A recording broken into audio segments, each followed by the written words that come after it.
সাহস হারিও না কখনো, কারণ এখনো অনেক পথ চলা বাকি। যারা তোমাকে বলেছে তোমার দ্বারা কিছু হবে না, তাদেরকে দেখিয়ে দাও তুমিও কিছু করার যোগ্যতা রাখো।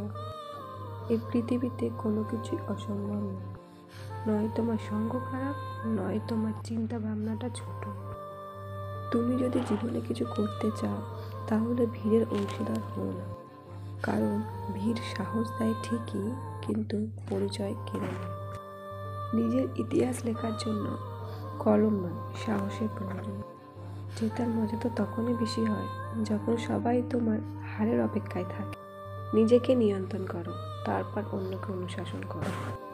নিজেকে নিয়ন্ত্রণে আনতে পারলে অন্য কাউকেও নিয়ন্ত্রণে আনা সম্ভব।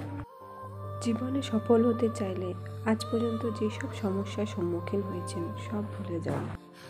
তবে সেই সব সমস্যাগুলোকে অবশ্যই মনে রাখবেন, যেখান থেকে জীবন আপনাকে কিছু শিখিয়েছে। প্রত্যেক মানুষের অধিকার আছে তার নিজের দুনিয়াকে স্বয়ং নিজেই খোঁজা।